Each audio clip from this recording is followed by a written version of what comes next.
এত রাতে আবার কে বাঁশি বাজায়? গ্রামের লোকগুলোর কি ঘুমের কোনো বালাই নেই? আওয়াজটা তো মনে হচ্ছে শ্মশান ঘাটের দিক থেকেই আসছে, কিন্তু ওখানে তো এখন কারো থাকার কথা নয়।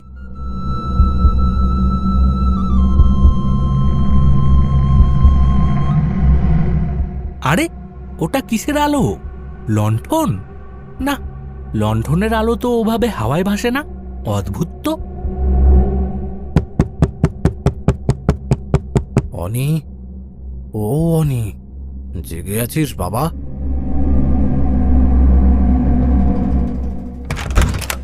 হ্যাঁ কাকা, এসো। তুমিও যাচ্ছ? জানালাটা খোলা রেখেছিস কেন? তোকে না বললাম সন্ধ্যের পর পূব দিকে জানালা খুলবি না? আরে কাকা, গরম লাগছিল তাই। আর ওই শব্দটা শুনছো? কেউ যেন বাঁশি বাজাচ্ছে, মনে হচ্ছে শ্মশানের দিক থেকে। চুপ কর, ও সব কোনো শব্দ না, ও মনের ভুল, বাতাসের শব্দ। শুয়ে পড়, শুয়ে পড়, আর খবরদার জানালার ধারে যাবি না। কিন্তু কাকা, বাতাসের শব্দে এমন সুর থাকে নাকি? আর একটা আলো দেখলাম। অনি, তুই শহরের ছেলে, অনেক কিছু বুঝিস না। তর্ক করিস না বাবা। এই গ্রামে কিছু নিয়ম আছে, রাত বিরেতে ওদিকে তাকাতে নেই। যা বলছি শোন, আলো নিভিয়ে ঘুমা।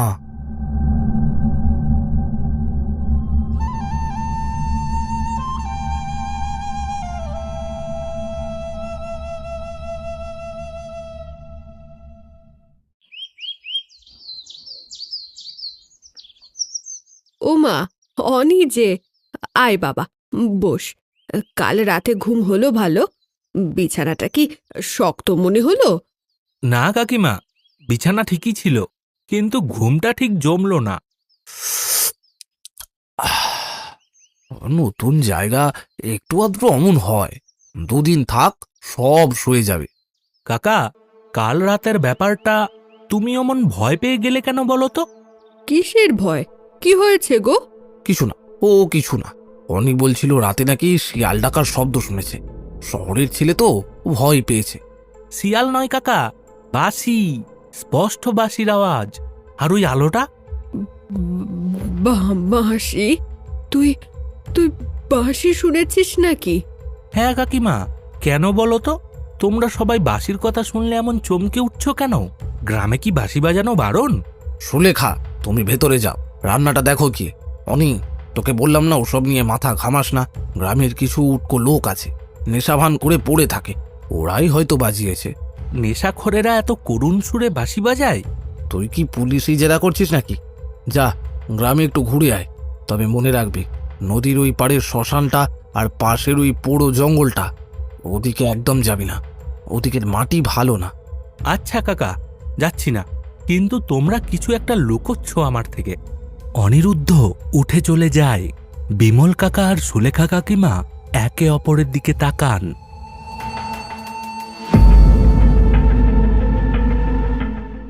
ও কি ফিরে এসেছে গো? 25 বছর তো হয়ে গেল। চুপ করো, দেওয়ালেরও কান আছে। অনেকে কিছু জানতে দেওয়া যাবে না, ও কদিন পরেই চলে যাবে।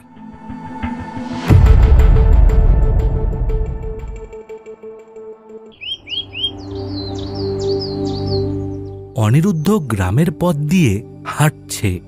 গ্রামের নাম নিশ্চিন্দিপুর হলেও মানুষের চোখে মুখে একটা চাপা আতঙ্ক। মোড়ের মাথায় একটা চায়ের দোকান, সেখানে কয়েকজন গ্রামবাসী বসে আছে। আসুন আসুন বাবু, আসুন। আপনি কি বিমল দাদা বাবুর ভাইপো? কলকাতা থেকে এসেছেন? হ্যাঁ, এক কাপ চা দিও তো ভাই, চিনি কম। তা বাবু, গ্রামের হাওয়া কেমন লাগছে? শহরের ধুলোবালি ছেড়ে এই শান্তি, ভালোই তো, তাই না? শান্তি তো বটেই, তবে রাতগুলো বড্ড বেশি নিঝুম। কাল রাতে যা এক কাণ্ড হলো! কি কাণ্ড বাবু? আর বলো না, মাঝরাতে ঘুম ভেঙে গেল এক বাঁশির শব্দে। কে যে এত রাতে বাঁশি বাজায়? আপনি আপনি বাঁশি শুনেছেন বাবু? কোন দিক থেকে আসছিল আওয়াজটা? ওই তো শ্মশানের দিক থেকে। সর্বনাশা কথা, সামনে অমাবস্যা।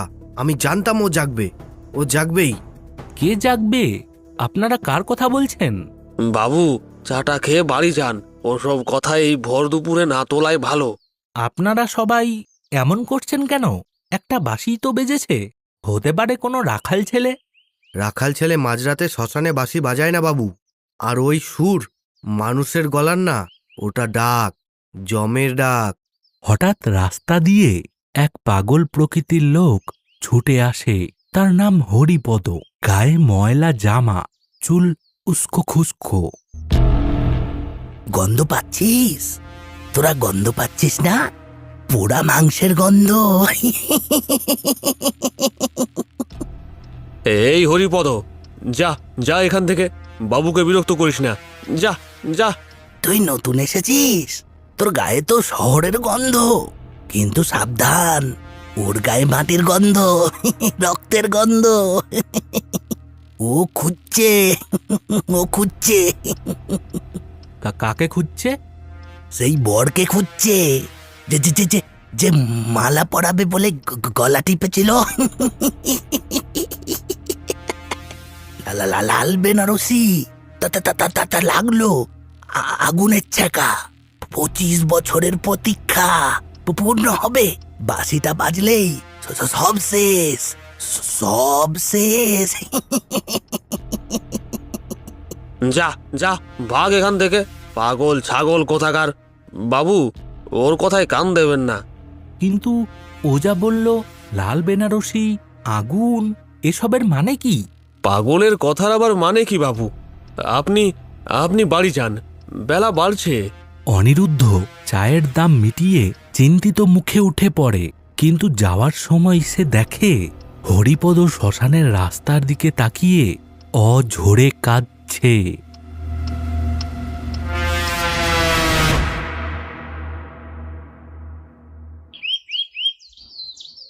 দুপুরের রোদ পুকুরের জলে চিকচিক করছে। ঘাট নির্জন। অনিরুদ্ধ পাড়ে বসে আছে। তার মনে অনেক প্রশ্ন। হঠাৎ একজনের পায়ের শব্দ। এক তরুণী জল ভরতে এদিকেই আসছে। তার পরনে সাধারণ শাড়ি, কিন্তু তার চেহারায় অদ্ভুত আভিজাত্য।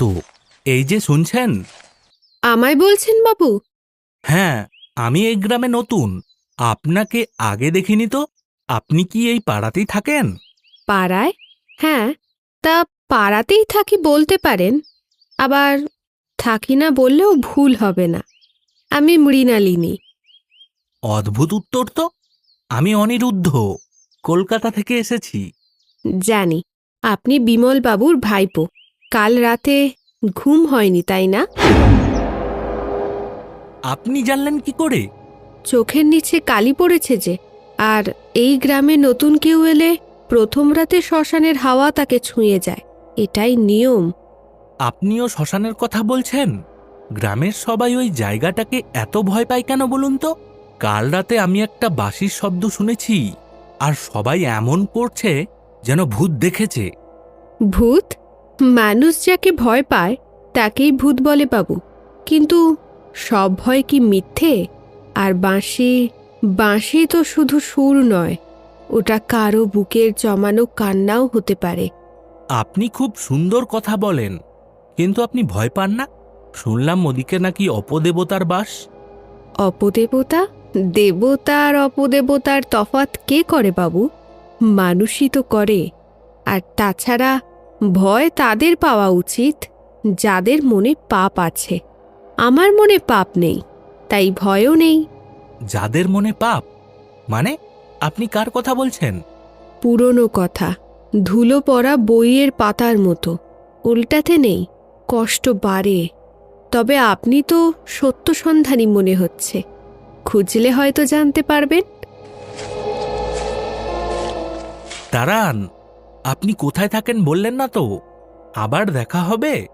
দেখা তো হবেই। আপনি তো এখন কিছুদিন আছেন, আর আমি তো আছি আশেপাশেই।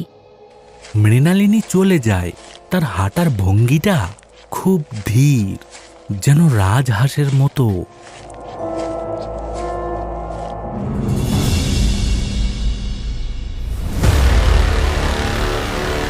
কিছুক্ষণ পর বিকেল বেলায় গ্রামের ভেতরে হইচই। অনিরুদ্ধ শব্দ শুনে এগিয়ে যায়। সদানন্দ নামের এক গ্রামবাসীর বাড়ির সামনে ভিড়। সদানন্দ দাওয়ায় বসে আবল তাবল বকছে।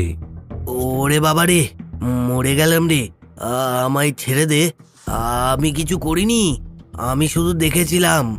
কি হয়েছে গো সদার, এমন করছে কেন?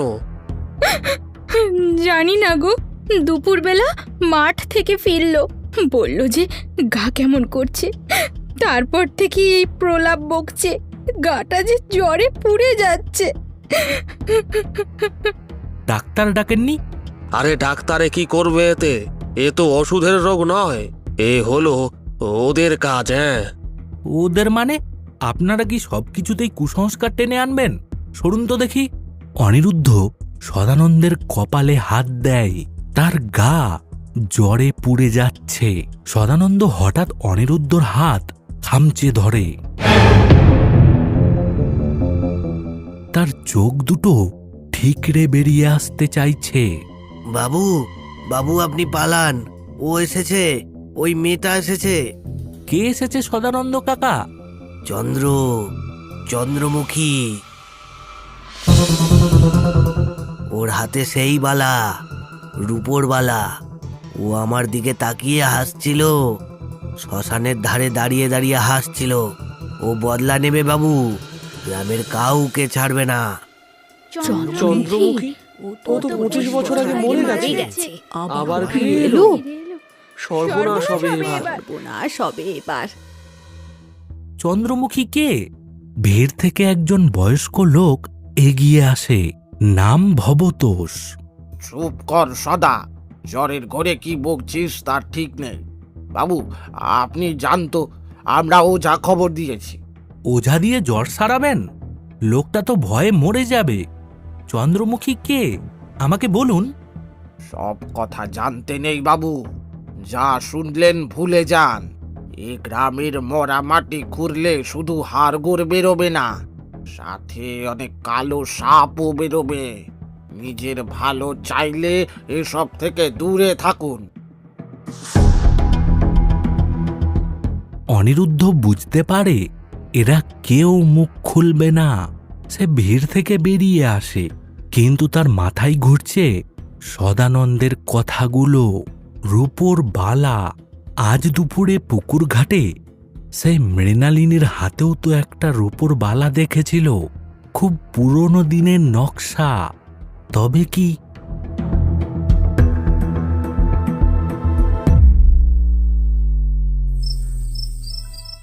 সূর্য ডুবে গেছে, চারপাশ ঝাপসা। অনিরুদ্ধ বাড়ির বাইরে পায়চারি করছে। সে ভাবছে মৃণালিনীর কথা, সদানন্দের ভয়ের কথা। মৃণালিনী মেয়েটা রহস্যময়ী। সদানন্দ বলল চন্দ্রমুখীর কথা, 25 বছর আগের ঘটনা। মৃণালিনীর বয়স তো বড়জোর 23-24। তাহলে কি সম্পর্ক? আর ওই হরিপদ পাগলটাই বা বলল কেন ফিরে এসেছে? অনি, একা কি করছিস? ঘরে আয়, সন্ধে হয়ে গেছে। কাকা, একটা সত্যি করে কথা বলো তো, চন্দ্রমুখী কে ছিল? তুই আবার ওই নামটা মুখে আনলি? তোকে না বারণ করলাম। সদানন্দ কাকা জ্বরের ঘোরে নামটা বলছিল, গ্রামের সবাই ভয় পাচ্ছিল। তুমি যদি সত্যিটা না বলো, আমি কিন্তু নিজেই খুঁজে বের করব। তুই বড্ড একগুঁয়ে। তবে শোন, চন্দ্রমুখী ছিল এই গ্রামের এক অভিশাপ। নিচু জাতের মেয়ে, কিন্তু রূপ ছিল আগুনের মতো, আর বাঁশি বাজাতো জাদুকরের মতো। গ্রামের জমিদার বাড়ির ছোট ছেলে রত্নেশ্বর, মানে এখন যে জমিদার, তখন সে যুবক। রত্নেশ্বর ওই মেয়ের প্রেমে পড়েছিল। তারপর একদিন ঝড় জলের রাতে মেয়েটা নিখোঁজ হয়ে যায়। 2 দিন পর শ্মশানের ধারে ওর লাশ পাওয়া যায়। লোকে বলে মেয়েটা নাকি আত্মহত্যা করেছিল। কিন্তু কি? লাশটা যখন পাওয়া যায়, ওর গলায় নাকি কালশিটে দাগ ছিল, আর ওর সাথের বাঁশিটাও কোথাও পাওয়া যায়নি। আর ওই লাশের পাশে ওই চন্দ্রমুখীর মামা হরিপদ পাগলকে বসে কাঁদতে দেখা গিয়েছিল। যদিও সে সেই ঘটনার পর থেকেই পাগল হয়ে গিয়েছিল, তবে আগে সে ভালোই সুস্থ ছিল। সবাই বলে সে শোকে এমনটা হয়েছে। আর সেই থেকেই সেই পাগল সবাইকে বলে বেড়ায় বাঁশি বাজবে 25 বছর পর, সে আসবে তার প্রতিশোধ নিতে, সব শেষ হবে, সব। তাই গ্রামের লোকজনের মনে এত ভয়। এটা তো গল্প কাকা, 25 বছর আগের গল্প। কিন্তু সদানন্দ কাকা আজ দুপুরে তাকে দেখল কি করে? ওটাই তো ভয়। পাপ কখনো মরে নাওনি। সদানন্দ তখন রত্নেশ্বরের খাস চাকর ছিল, হয়তো সে কিছু জানত। তুই এসব নিয়ে ঘাটাঘাটি করিস না। রত্নেশ্বর রায় এখন গ্রামের মাথা, তার কানে এসব কথা গেলে বিপদ হবে। রত্নেশ্বর রায়? বুঝলাম।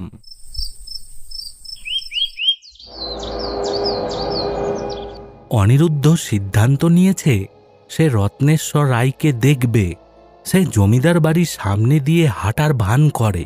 বিশাল পুরনো বাড়ি, কিন্তু এখন জরাজীর্ণ। সামনে একজন বসে আছেন চেয়ারে, ইনি রত্নেশ্বর রায়। ও ভাই, একটু জল পাওয়া যাবে? বড্ড তেষ্টা পেয়েছে। দাঁড়ান বাবু, দিচ্ছি। কে ওখানে? কে এসেছে? নমস্কার, আগে আমি অনিরুদ্ধ, বিমল রায়ের ভাইপো। কলকাতা থেকে এসেছি। ও, বিমলের ভাইপো। তা ভেতরে এসেছো কেন? একটু জল খেতে চাইলাম, আর বাড়িটা খুব সুন্দর, তাই দেখছিলাম। সুন্দর এককালে ছিল, এখন তো সব শ্মশান হয়ে গেছে। শ্মশান? একটা কথা জিজ্ঞাসা করব, রাগ করবেন না তো? কি কথা? গ্রামের লোকেরা বলছিল রাতে শ্মশান থেকে নাকি বাঁশির শব্দ আসছে। আপনি কিছু শুনেছেন? আপনারও বাড়ি তো শ্মশানের কাছেই। রত্নেশ্বরের মুখটা মুহূর্তের জন্য বিকৃত হয়ে যায়। তিনি সোজা দাঁড়িয়ে ওঠেন।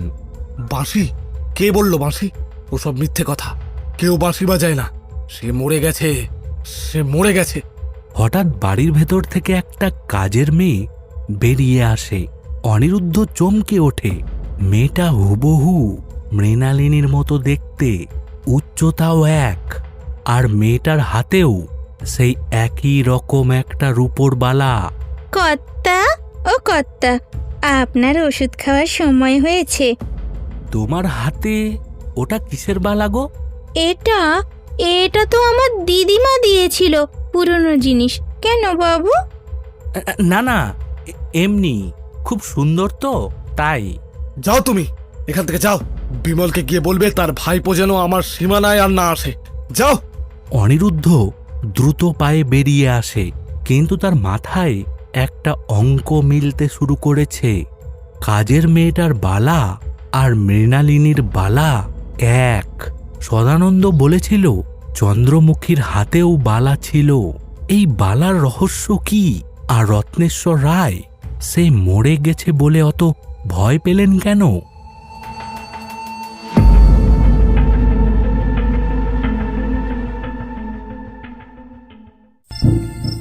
এদিকে বিকেল গড়িয়ে সন্ধে। গ্রামের প্রান্তে এক মন্দির। অনিরুদ্ধ মৃণালিনীকে খুঁজতে খুঁজতে এখানে এসে পৌঁছয়। মৃণালিনী মন্দিরের চাতালে বসে আছে, তার দৃষ্টি দূরে। তুমি এখানে? আমি সারা গ্রাম তোমায় খুঁজে বেড়াচ্ছি। আমায় খোঁজার কি খুব দরকার বাবু? আমি তো হারিয়ে যাইনি। মৃণালিনী, আমি আজ রত্নেশ্বর রায়ের বাড়ি গিয়েছিলাম। সেখানে একটা অদ্ভুত জিনিস দেখলাম। ও বাড়ির কাজের মেয়ের হাতে হুবহু তোমার হাতের মতো একটা বালা। আর সদানন্দ কাকাও জ্বরের ঘোরে এই বালার কথাই বলছিল। চন্দ্রমুখীর হাতেও নাকি। বালা তো গয়না মাত্র অনিরুদ্ধ, আসল হলো স্মৃতি। এই বালা জোড়া ছিল, একটা ছিল চন্দ্রমুখীর হাতে, আর একটা সে তার সইকে উপহার দিয়েছিল। সে সইয়ের নাতনি হয়তো আজ ওই বাড়িতে কাজ করে। তুমি এত খবর রাখো কি করে? তুমি কে মৃণালিনী? তুমি কি সত্যিই পাশের গ্রাম থেকে এসেছো নাকি? নাকি আমি সেই অতীত যা তোমরা ভুলতে চেয়েছ। অনিরুদ্ধ, তুমি সত্য খুঁজছ তাই না? সত্য খুব তেতো হয়। রত্নেশ্বর রায় কেন ভয় পায় জানো? কারণ চোরের মন বুঁচকার দিকে। রত্নেশ্বর রায় কি চন্দ্রমুখীকে খুন করেছিল? খুন? খুন তো ছোট শব্দ। সে বিশ্বাস হত্যা করেছিল। ভালোবাসার অভিনয় করে মেয়েটাকে শ্মশানে ডেকেছিল। তারপর জানো অনিরুদ্ধ, মানুষের ছোঁয়া শরীরে দাগ ফেলে, আর বিশ্বাসঘাতকতার ছোঁয়া আত্মায় দাগ ফেলে। সেই দাগ মুছতে আত্মা বারবার ফিরে আসে। তুমি কি চন্দ্রমুখীর কোনো আত্মীয়? ওর বোন? আত্মীয়? রক্তের সম্পর্ক কি শুধু আত্মীয় হয়? আমি এসেছি বিচার চাইতে। আজ অমাবস্যা। আজ রাতটা খুব লম্বা হবে অনিরুদ্ধ। তুমি কি থাকবে আমার পাশে, নাকি ভয় পেয়ে পালাবে? আমি ভয় পাই না, আমি সত্যটা দেখতে চাই। তবে আজ রাতে শ্মশানে এসো। সব প্রশ্নের উত্তর পাবে। কিন্তু সাবধান, যা দেখবে তা সহ্য করার ক্ষমতা রেখো। মৃণালিনী মন্দিরের অন্ধকারের মধ্যে দিয়ে হাঁটতে শুরু করে। নিমিষের মধ্যে সে জঙ্গলের আড়ালে অদৃশ্য হয়ে যায়।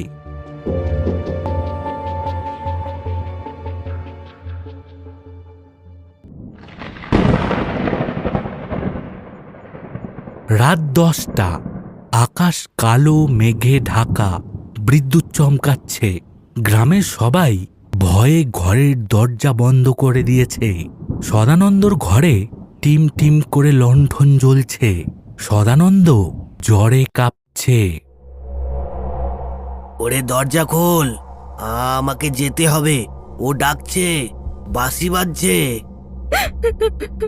ওগো, ওগো, তুমি চুপ করো, চুপ করো তুমি। কোথাও বাঁশি বাজছে না। ওটা তোমার মনের ভুল, মনের ভুল। হঠাৎ জানালার বাইরে সেই করুণ বাঁশির সুর ভেসে আসে। এবার সুরটা অনেক কাছে। সদানন্দ এক ঝটকায় উঠে দাঁড়ায়। শুনলি, শুনলি তোরা? ও এসেছে, ও নিতে এসেছে। সদানন্দ এক ছুটে ঘর থেকে বেরিয়ে যায়। ওগো, ওগো, যেও না, যেও না।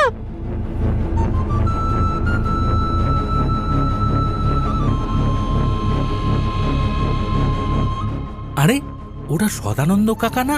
দেখি তো একটু। সদানন্দ মন্ত্রমুগ্ধের মতো ছুটছে। শ্মশানের কাছাকাছি গিয়ে হঠাৎ একটা বিকট বজ্রপাত হয়।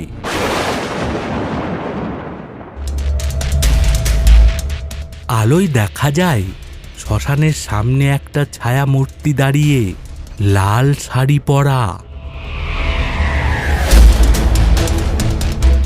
মাফ করে দে, আমি শুধু দেখেছিলাম, আমি কাউকে বলিনি। রত্নেশ্বর বাবু আমাকে টাকা দিয়ে মুখ বন্ধ করেছিল। আমায় মারিস না। ছায়ামূর্তিটি এগিয়ে আসে না। সদানন্দ বুকে হাত দিয়ে মাটিতে লুটিয়ে পড়ে। তার শরীরটা দুমড়ে মুচড়ে যায়, যেন কোনো অদৃশ্য শক্তি তাকে পিষে ফেলছে।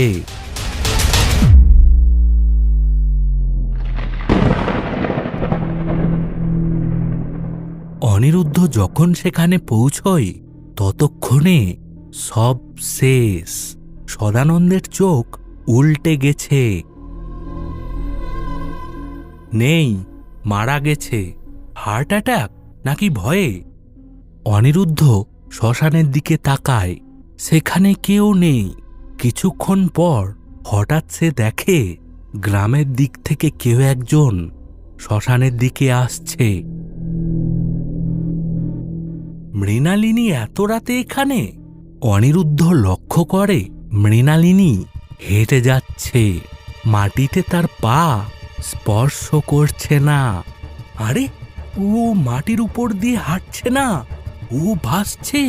তার মানে মৃণালিনী মানুষ নয়। কিছুক্ষণ পর সেখানে আর একটা মূর্তি দেখা যায়। রত্নেশ্বর রায়, তার হাতে একটা পিস্তল। তিনি টলতে টলতে আসছেন। দেখে মনে হচ্ছে তিনি যেন কারো ডাকে বাধ্য হয়ে এখানে আসছেন। শ্মশানের মাঝখানে একটা পুরনো চিতা সাজানো আছে, যদিও তাতে আগুন নেই। মৃণালিনী গিয়ে সেই চিতার উপর বসে। রত্নেশ্বর রায় সামনে এসে দাঁড়ান। কোথায় তুই? বেরো, আমি জানি তুই এখানেই আছিস। 25 বছর ধরে তুই আমায় জ্বালাচ্ছিস। আজ আমি তোকে চিরকালের মতো শেষ করব।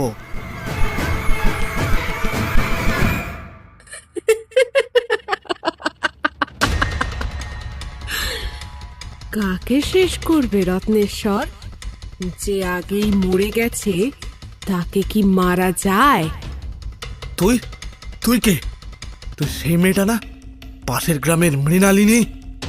আমি মৃণালিনী নই, আমি তোমার পাপ, আমি তোমার অতীত। চিনতে পারছো না? এই সে শাড়ি যেটা তুমি আমাকে শেষবার দিয়েছিলে। চন্দ্রমুখী? না না না, এ হতে পারে না। আমি নিজের হাতে তাকে পুড়িয়েছি। শরীর পুড়িয়েছ, কিন্তু আমার অতৃপ্ত বাসনা, আমার ভালোবাসা?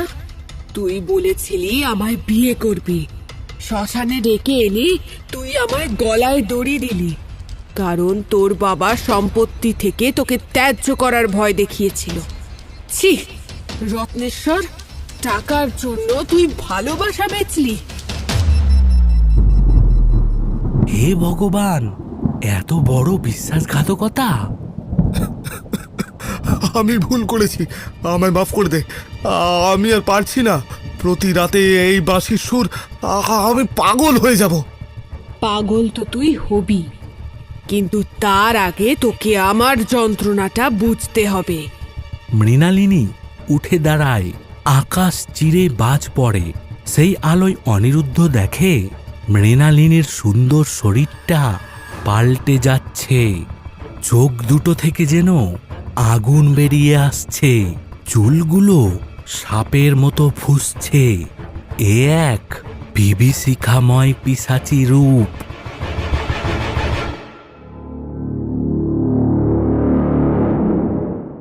আমার বাঁশি আজ তোর শেষ গান গাইবে রত্নেশ্বর। নাচ, তুই নাচ। পিশাচিটি বাঁশিতে ফু দেয়। সেই সুর আর করুণ নেই, এক মারণ সুর।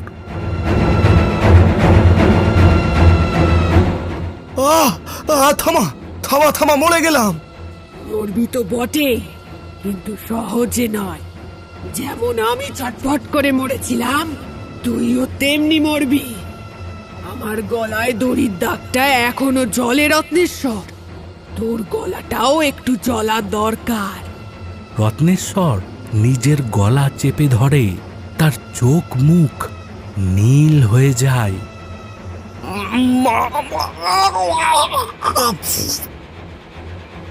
মাফ নে, আছে শুধু মুখ। যা, নরকে যা। রত্নেশ্বর একটা বিকট চিৎকার দিয়ে নিথর হয়ে যান। তার চোখ দুটো খোলা, তাতে চূড়ান্ত আতঙ্ক। পিশাচি এবার অনিরুদ্ধের লুকোনো জায়গার দিকে তাকায়। অনিরুদ্ধ ভয়ে জমে গেছে, সে নড়তে পারছে না। ভয় পেও না অনিরুদ্ধ, নির্দোষের রক্ত আমি চাই না। তুমি সত্য চেয়েছিলে, সত্য দেখলে। এবার যাও, আর কখনো পিছনে ফিরে তাকিও না।